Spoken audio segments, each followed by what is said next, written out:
Hey guys, you're about to catch the second half of our post-divorce video where we talk about what in the world happens after a divorce. Once things have settled, the judge wraps their gavel and you are officially a single person. What happens with kids, with co-parenting, with navigating a life with this person that you're no longer married to? And what happened is we sat down and started talking and it got way longer than we thought it was going to be. So you're tuning into part 2. There is a part 1, which I'll link here below. They're standalone episodes. Listen wherever you want. I just wanted to give you a heads up. There's more to this super fun conversation, but go ahead and jump on in with us for the second half.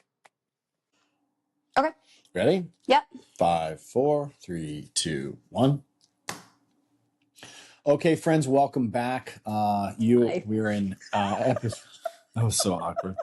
That's okay. Episode 3, also known as Phase 3 of the pre-divorce, divorce, and post-divorce framework that we've our diary. Well, it's not just our diary. We've got other shared lived experiences with friends and people. But episode 3 represents also, like we said, post-divorce. And I think it's important to call out post-divorce because this is the phase that's forever, right? It is forever. There's no time bound. This is literally the phase that you're in with your ex until you die. Because even though your kids do turn 18, someday, you will still have shared expenses with them. Trying to go to grandparents' day? Because I sure am. That's right. And there will be moments about, there's those kids' milestones the rest of their life when they get married, when they have kids, when they have birthdays, when they have graduation, when they, you're just with this person forever.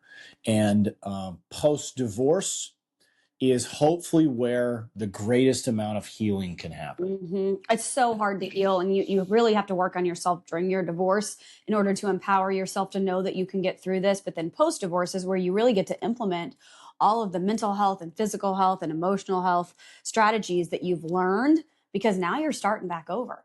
And I have some really good friends who I can call and have called, and they'll be like, hey, you got to let that part go. That part you're not dealing with the right way, or, whatever the case may be. And those are the people you want in your life who can zoom out and look down and go, I got your back on this, as opposed to some friends, sometimes people who've watched you go through the divorce process when you didn't, set it up the right way. Now those are just your toxic friends. And anytime you talk about your person post-divorce, your ex post-divorce, they're going to degrade them and, say horrible things about them. And that's not what you need post-divorce. You need somebody who's going to be like, hey, that's the mother of your children. Why don't you take a lap and come back and talk about her in a more respectful way? Yep. I had an individual call me just the other day. And let's just say that this individual kind of shares some same social circles, and he wanted to play that game. Right? He wanted to ignite the fire. And I basically did that. I just said, hey, yeah, I'm in a spot where I may not agree with everything my ex does or says about me or otherwise, but I'm really not interested in going back. Like, our opportunity to be good co-parents to our children is now, today, and every day forward. Mm-hmm. And if you are a parent of children that you share with someone else, and you don't have the wherewithal to stop a family member, a friend, a new boyfriend or girlfriend from saying bad things about your ex who you share children with, you're a coward. I'll just say it that clearly. You're a coward if you don't now, after the divorce. Look, because I'm gonna give some grace on the pre-divorce and divorce, that things are toxic. But now, once the papers are signed. What are you complaining about? You got the divorce that you wanted. So it's time to move on. And your inability to move on starts and stops in the mirror. Mm-hmm. It starts and stops in looking in the mirror. And so that's what I would say is this. Sometimes, like, we know that people that will consume this content are probably looking for help. And by the way, part of the reason why we put this stuff out there is you can call us. You can message Rebecca. You can message me and say, hey, I'm struggling. Yep. I don't know what to do. This is why we're using our story to help others. But if for some reason somebody catches this and they're the bad guy, pay attention. You're doing it wrong. This will not be sustainable. Stop you. I don't even think you can really label somebody as the bad guy. But if you're watching and going, well, I do that because they did this, and I do that because they did this, that you've got to stop the spiral. Stop the control. Stop the spiral. A mental health professional told me at one point as he drew a circle on the board and he's like, this is where you're at. This was pre-divorce. He's like, this is where you're at. You guys are in a circle. And he goes, you know what the one thing somebody has to do to get out of the circle? And he said, you have to step out, because then when the circle tries to complete, it can't. And it gets smaller and smaller and smaller. And eventually, instead of chasing each other, the person gets tired of chasing themselves. So you might not be the one that started it, but you're the only one that can step out of the circle and go, hey, you know what? Here's an easy text message. You know what, Davey? I've been doing this co-parenting thing wrong. I'd like to restart with you whenever you have the space for that. Yeah. Hey. Great. And sometimes the person that is responsible for that cycle is you. And you might be identifying yourself as the good one, right? You have to, because what's probably happening if that cycle's still going is if that person's being a jerk, you're still enabling them. They're being a jerk and you're still enabling them because and then you were a little jerk for a second. Yeah, and you became a jerk too, but you're falling in post-divorce. If it's getting bad, it's probably because you're falling back into old patterns, traditions, habits, accommodations, things like that. Yeah. And you have, like anything that's in your past, you don't go to the gym for years, stop, and expect to stay healthy. Mm-hmm. Oh, yeah. That's a good point. You don't just go to church for a couple weeks and find your faith. Mm-hmm. Every day is a battle. Yeah. And you just, not every day, but it's just the last phase. You have to sustain your effort and you have to check in and ask yourself, am I being a good co-parent? Am I being a good parent with my new spouse? Mm-hmm. Am I humble? Am I surrounding myself with good people who tell me the truth and not just what I want to hear? Or do I have people around me that disagree with me in a healthy and respectful way? And anytime you catch one of those things in post-divorce, it's time to get some work done. Mm-hmm. Yeah, I said just the other day, like, hey, I think it would be really healthy to go back to therapy now. We're not in like active therapy because I've got co-parenting therapy and you've got child therapy. Like, hey, we need to make sure that we're checking in on each other and that we're constantly having good, fresh perspectives brought into our life. At no point are we going to be like, high five, we're good. Yeah. And it's a constant growth because we both know what that feels like from pre-divorce to be like, we've got this figured out. And you can never operate with that much pride. There has to be so much humility and that we are always all still growing. I was worried at one point that I didn't have my oldest son in enough therapy. And my therapist was really intentional to say, he responded with, do your children have emotional access to you? Mm. And I said, yeah. And he said, well, let me be really specific. If one of your children is sad, can they tell you and you react like this, right? Like monotone. They're allowed to have emotions. They can share things with you. And I said, yeah, I really feel like that. That's sometimes just as important as therapy, Mm-hmm. right? And I think one of the things that is a post-divorce strategy is to not use the same software in your first marriage as in the second marriage. So I think you and I are very intentional to do a lot of over communication. Yeah. Right? Yeah. A lot of checking in on things that would have been assumptions in the past marriage. Like, hey, I did the dishes. Is that okay? Or I noticed you did the dishes. Did I miss out on that? Like all these little tiny ways where micro resentment would have been built in the last Mm-hmm. marriage. You have to over communicate those things to make sure that you're checked in. Otherwise, you're on a slippery slope to building resentment and then making bad decisions because you resent your partner. Let's talk, not because we could talk for an hour on this, but let's address something that I think is really scary to people post-divorce. Mm-hmm. And that's going to be dating, introducing kids to your children. Yeah. And let's maybe each pick 2 tips. And then we'll wrap up with that. Yeah, I would say that at some point, someone in the divorce in phase 2, especially if they notice that their ex is starting to be romantically involved in someone else with someone else. Screenshots from people of your ex's dating profiles online. Whatever. What will probably happen is one of the parties in the divorce will try to mandate in the parenting plan that there needs to be some sort of waiting period before the children are introduced. And I will say I'm not a mental health professional. I'm not a lawyer, but I think every situation's different. Yep. I think there are probably pretty good reasons in some scenarios where introducing a new boyfriend or girlfriend is not okay early on based on the certain circumstances of the children, the marriage, and the relationships or whatever. And then there are plenty of situations where, like us, we were in the game early. Both of us were in the game as loving, caring parents, co-parents, or even, we weren't even calling each other boyfriend and girlfriend in those early phases. We were just showing up around each other at play dates at the park and stuff like that. And then it got co-opted into something, that it wasn't. But I think every situation is different. I don't think that if you're, and this is another reason why sometimes when somebody feels bad because they've made a mistake, they'll make a concession on something like that. And then all of a sudden, 8 to 12 months down the road, you've been dating somebody for 12 months and they haven't met your kids. That's very difficult to unwind, right? So another example of the other parent doesn't get to control what happens in your house either. Right. And so if you're a sane, safe, mentally healthy parent and you decide under your own judgment through counseling and resources that it's time to introduce the kids to the new boyfriend or girlfriend, that's your call.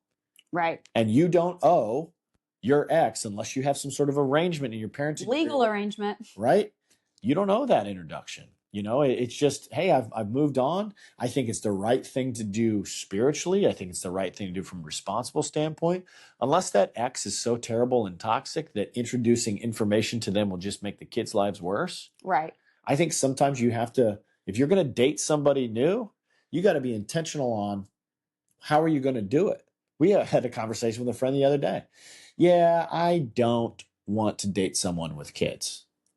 I can't imagine if you or I didn't have kids. Like, how much less fruitful would our relationship be if we weren't bringing our shared co-parenting or our shared parenting experiences into this relationship? Don't be afraid to date somebody with kids. Don't be afraid to date somebody with kids. In fact, this new person you bring into your kid's life hopefully will be one of the most important people in their life for the rest of their life. We have plenty of examples of friends that were closer to their step parents than they were their biological parents. And that is something for a variety of reasons we did really early on, both of us, because we were like, oh my gosh, not only my divorced mom, this is me, I'll share. I was like, now I'm a stepmom. Oh my gosh, what am I going to do? And I called as many people as I could find in my life who had been a stepmom to little boys about the same ages that my step parents. Yeah, who had good step parents. And I was like, what did they do? What did they say? How did they act? Tell me. What was the worst part? What was the best part?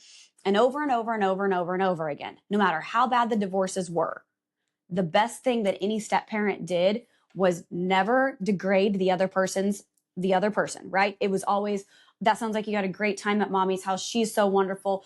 It's always compliments to the other parent, specifically from the step parent. And also that they didn't try to show up as a parent figure too early. Those relationships you watched hours of co-parenting videos on YouTube about what to do and how it worked, because we got together and fell in love so quickly that our kids did get introduced to each other quick. And we decided in our situation, for a variety of reasons, which I can't share right now, that, hey, we just have to tell them now because cat's out of the bag. And so when we did those introductions, then it was really like, hey, this is just our situation. This is what we've decided to do with our families. And we really used a lot of mental health strategies in introducing the kids to each other, and when we were in public together, and how we interacted with other co-parents and other families. I think something else we did that's really important is we got our kids around other divorced kids ASAP. Mm-hmm. Why don't you talk a little bit about that?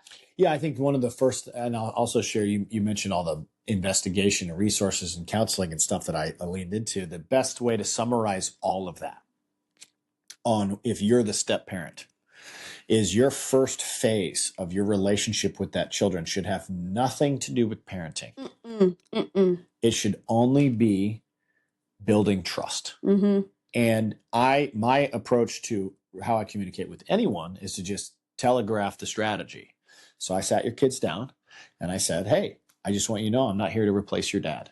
I will never replace him. I will never be your father. Not your goal. That's what you said. My goal. I don't want to do that. In fact, I said to both of them, I said, my number one goal is just to establish trust. And over time, through the establishment of that trust, if you feel warm to me, that you guys want to identify me as a father figure, I'm here. I'm here for you whenever you're ready.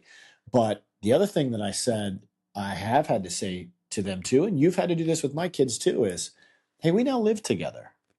And even though I'm not your parent at times when these moments of inflection come up, I'm the other adult and the mother figure in this house, or the father figure, and that's a thing we don't do in this house. Right. Yell at your sibling or step sibling. We're a year down the road. It's a different conversation. That's a very delicate thing. You want to pivot out of any of those parenting discussions early on and just focus on building trust with the child. It's just, to pick back up, I think that this whole process of navigating co-parenting and dating and step parenting or whatever, it cannot be done lackadaisically. It has to be done intentionally and with some resources, because how Rebecca and I's story is with introducing each other to each other's kids, it may not be the set of circumstances that works for someone else. It shouldn't be. It's a completely different set of divorces and friends and whatever. Yeah. But, I think one of the things that we did really, really early on, because the first time we hung out, it was really, truly, like Davey said, he slid into my DMs and was like, I want to hang out with you. I want to take you on a date. And I was like, I don't want to do that, but you're divorcing and I'm divorcing and we can hang out if you want. I think he had other intentions from the beginning, but I really was sure, I'll come hang out with you and pick your brain. It was calculated. Anyway, but one of the things that we talked about really early on, we have this phrase, ride the elephant, meaning like if there's an elephant in the room, thanks Teddy Swims, you're going to ride it. You're just going to embrace the awkward, embrace whatever it is. Say the weird things out loud. And so from a very early point in our relationship, we talked very openly about intimate details of our divorces, of our relationships, of why they failed. And there our transgressions, our successes, our failures, our wins, our losses, everything. I can honestly say that because I showed up so broken in the beginning of this relationship and so vulnerable, there is nothing in my entire life, past, present, or future, that I haven't set myself up to be able to share with Davey. Same. And it's the most freeing feeling in the world. And what you do post-divorce is it's really easy to step into a new relationship with some of your old triggers and wounds. Your old patterns, to say something in a way that is not 100% truthful, like what you're used to doing in your relationship, because you don't want the other person to freak out on you. And in a new relationship, what's so beautiful post-divorce advice is make sure you're stepping into that relationship. Even if you're not all the way healed, you're stepping into it honestly and vulnerably in a space you can listen and learn. Something funny that happened in our relationship is we both had issues in the past with you fight over phones, who can read what messages, sharing locations. There were all these secrets that it felt like people were trying to keep. Yeah. And coming into the relationship, we just laughed early on at how quickly we shared location, shared passcodes on phone. It was just please, we just leaned all the way into each other of how good it felt in a new relationship to have complete honesty and love. And it's something, that's my last tip, is I wasn't expecting the relief to not have all of the old trauma. Right. I could not have put into words how much of a breath of fresh air it was to be loved for everything I had ever done. And now when I do silly things like run my new car into the side of the house, there's not a big blow up fight. David's like, hey, do you want to take the Windex out there and rub it out? What happened? How did you even do that? It's a funny thing where it's for example, past life, there would have been a huge blow up. You know what I mean? Yeah. No, I just, there's an old saying, and I'll butcher it, but don't waste some good chaos. Never waste good chaos. Yeah. Right. And I think that's the point is if whatever you believe, whether that's your set of circumstances, your timing in the world, or God, gives you an opportunity for a reset, boy, take a flyer, right? Take a flyer on that reset. I mean, how many times, in the sharing, in the radical transparency of access to phones and locations and honesty. And I mean, it's really the case that I've just bared my entire soul to you, imagine what life could be like if you had somebody that you could do that with. It's right. Beautiful. So take that opportunity to reset, and you would just be so silly to go and get the band back together and play the same songs over and over. It doesn't matter what it was that brought the marriage down. Study it and tell the next people that you date, the next people that you become friends with, hey, I used to be this thing and I am not this thing anymore. Yes. And it feels great. I mean, imagine we've both said, part of the reason why we operate so great with each other is intentionally to say, remember how much it was awful to carry that stuff that we used to carry So with glad us we don't have to all the carry it time. anymore. And again, it goes back to like, imagine how happy we can be that we don't wake up and fight every morning. Mm-hmm. That we don't have all this uncommunicated expectations about what chores so and so is going to do and didn't do and whatever. Or you didn't do that. I wanted this. I wanted that. We just go, hey, I'd like this, and if you can't provide it, I'll make peace with it. Mm-hmm. You know, there's a lot of very intentional approaches to mental health and really, frankly, the world. A lot of them start with empathy and understanding what other people's perspectives are, but there's certainly really clear intentions on like giving grace and saying sorry and taking responsibility and being transparent. Now, here's what I'll also say though. I think sometimes in marriages, you get together with somebody and you grow in different directions. And what is probably also really relieving to some people in divorces is that now they don't have to be married to people who sit down and talk about their feelings all the time. Because some people, and maybe some of you watching it, are going, oh my gosh, you guys don't have the kids today and you're recording content about mental health. Some people are cringing and going, what a horrible life. Whereas you and I are like, I found my person. We're going to sit around and do this for hours forever. And so I think the reset within a divorce is giving you a chance to go out and find someone who matches where you're at right now. That may be a totally different scenario than where your past partner was. Yeah, I just think it's kind of like your friend list going through a filter. Mm-hmm. This what we're doing here is going to turn some people off, but it's also going to bring some people that need it to the front. Sure. You know, and that's what our mission here is. We've played with this a few times, but again, back to why our relationship started was because this person showed up so honest and vulnerable with the world. And she said, with tears in her eyes, I promise to use my story to help others. That's what we've decided that we're going to do here, is use our story to help other people that have gone through what we've gone through get through it. And so that's, I think, this is our little 3-part series here where we're like, hey, at the very least, what we've identified is that there are pre-divorce, during divorce, and post-divorce concepts. And we would be willing and ready to help anybody in any of those phases navigate the world. We're not here to provide legal advice. We're not therapists. Right. But think of us as just friends that will help push you or nudge you to get in the right direction, to get yourself healthy. Because a lot of this stuff, whether you look back at your failures in your first marriage or your potential to get right in your next relationship, it starts with yourself. And if you don't love yourself truly, intentionally, and you don't celebrate who you are and find out who you are, right? Because the person that you were is not who you're going to be. Not even close. And if you don't recognize that you're not that same person, you might end up being worse. You just post-divorce is the longest time frame, but that means that's the biggest opportunity to make a change, right? You've got all this time. Your kids are going to start growing up. Guess what? Even if you got a bad ex, the kids are going to start figuring out how to deal with the bad ex too. Yep. They're going to see that in this house, things are very happy and very regulated, and they can have emotions and that they are allowed to access parents, and they're going to get it too. And what they all say, and this is probably a good place to close, is that when you're going through pre, during, and post divorce, and you're so worried that your kids aren't going to get it when you're trying to heal, what every good mental health professional or people who have gone through it themselves as stepchildren have said is, in these early phases below 11 and 12 and 13, the kids do not get it. They accept triangulation. They fear, they have pressure that's heaped on them.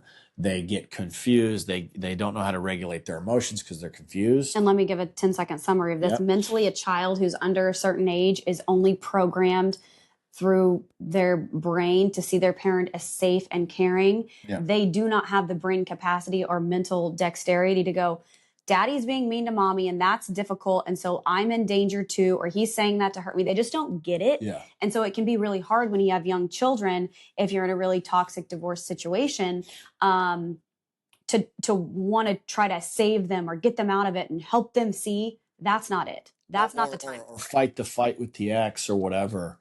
But what all of we're talking about peer-reviewed journals, and we're talking about people who've dedicated their entire mental health practice to to high conflict kids and getting them through, they all say this. They all say this. As parents who are trying very hard to keep the kids happy and healthy and safe, you are going to lose those battles in the short game all day. You are going to get your teeth kicked in by kids who are trying to have their frontal lobes develop and understand what is going on. But don't worry, like all tides that go out to sea, when they're about 13, 14, 15, a light bulb goes off. And all of a sudden, all of the triangulation and the manipulation of one parent against the other wakes them up. And let's hope that by the time your kids get to 14, 15, you've figured it out with your co-parent and things are better. But I think that's a huge post-divorce tip, is start researching what scientists have discovered about kids' brains and what they can and can't understand emotionally at each age, because how you deal with a 4-year-old is different than a 7-year-old and a 9-year-old and a 12-year-old and a 16-year-old. It's just different, and it should be very different. And I just will tell you that if you're doing the right things, if you're asking for counsel from a variety of different people, if you are humble enough to be incorrect. Right. How many times have we said, hey guys, we got that wrong? We'll sit the kids down on the couch and we'll be like, we screwed it up. We had a good idea and that was actually a bad idea. And we're sorry, we're going to do things different now. Or how about this one? Are you humble enough to be wrong on something that you said to your ex? Oh, right. Right? I am. I've been wrong. I've been wrong. You've been wrong. We've been wrong. There's been several I'm sorry's. I got that wrong. Yep. And if you're doing all these things and it doesn't seem like it's working, stay the course. That's probably the best thing I can tell you is post-divorce, even when you don't think it's working, go check yourself with some professionals, because they're going to tell you that it is hard. It will suck. It's going to feel like you're losing, but you're not. You're investing in the child's future mentally. And that's the toughest thing, is to have to put your faith in time being the only thing that heals. But it does work. And there's just numerous personal examples, professional examples of people going, just love your kids. Don't make them talk about divorce. Let them be kids, because they need the parent to show up boring and flat. If they're high, they're bouncing off the walls and they're mad or they're excited, show up boring. If they're sad, show up boring. Let the kid feel their emotion. And that's probably the biggest post-divorce tip I have, is that it is, if you've got kids, it's all about the kids. And if you don't have kids, get yourself right. And it's got to be all kids, about. you got to get yourself right. You got to heal. My biggest tip, now that you said yours, I think post-divorce really is the best thing you can do for yourself or for your kids is to get yourself happy. That's right. You've got to get yourself in a good headspace to take care of your kids. And that's what it really means to put your kids first. Might mean occasionally, this is an interesting even idea, might mean you need to go shopping for yourself and spend some money on that. And you're not going to take your kids out to eat next week, because what needs to happen is you need to feel good about yourself and you need to show up as a confident, this is probably more female than male, but we went on a big shopping trip for you. No, take care of yourself post-divorce. My clothes didn't fit because I had gone through this process of losing weight, and then I had my old style of clothes that didn't really fit, and it was like, no, I need to feel comfortable about myself. And I figured out some things about myself I never knew before. I would just say that you got it. The old analogy that I always use is the oxygen mask on the airplane. Right. Don't put it on your kids first, because you're going to pass out. You got to put the oxygen mask on yourself, catch your breathing, and then you can help your kids. And it's going to be okay. It's going to be okay. Now, with a little break here, now we've done the 3. What do you think we're going to do next after we've done this 3-part series? Do we keep the 3-part series? You know what? This is maybe like for any of our good friends or people that are going to listen to it afterwards, like, this is where we want some feedback. We just put together a 3-part series on pre, during, and post-divorce. If you're listening, you love us, you don't know us, you thought it was interesting or whatever, I think it's important to give us an immediate feedback loop. And one of the things we understand a lot is that when you're consuming this kind of content about divorce that someone else could be watching, whether that is your current spouse, your ex, or whatever. And so I don't care how you get a hold of us, whether that is through any of our social media platforms or communication or whatever, if there's any way that we could help someone, tell us how you'd like to hear more things about this or that, how we can be available, accessible, because I know that if there was somebody in this neighborhood, at our church, at our gym, putting this stuff out there to say, oh my gosh, hey, we're here to help, that would have been the first, second, and third person you and I both would have reached out to. That's how you found me. And so it doesn't matter where you are in this process, whether you are, oh my God, things are not going well, we might end up getting divorced. If you reach out to us, that does not necessarily mean we're going to get you divorced. This is not a divorce track. Okay? This is not a divorce growth I think plan. the question that I like what your question was, what do you want to hear more about? Because sometimes it's like, we think we're talking about the things that people want to hear about. Maybe people want to hear more about relationships and the awkward things we had to walk through. Maybe people want to hear. We didn't really talk about in phase 2, like the concept of like going through a mediator. We didn't talk about mediation at all. As opposed to going through a lawyer. Hey, I've got a bunch of questions about mediation. Is that really the best? Is it more cost effective, et cetera, et cetera? Maybe we do a couple series on a couple things. Could do a 10-part series on where you live and houses and credit scores, and we have a lot of knowledge with it. I feel adept enough now with all of the experience we have, the resource that we have, the attorneys, the therapists, the lived experiences, whatever, that if at any point anyone out there is dealing with uncertainty of their relationship, their marriage, their divorce, during divorce, after divorce, their job. I mean, anything we talk about. Marriage counselors, how many do we know together? Right. More than I'd like to admit, but and a special, shout out to that in industry. It sucks that it's an industry. Yeah.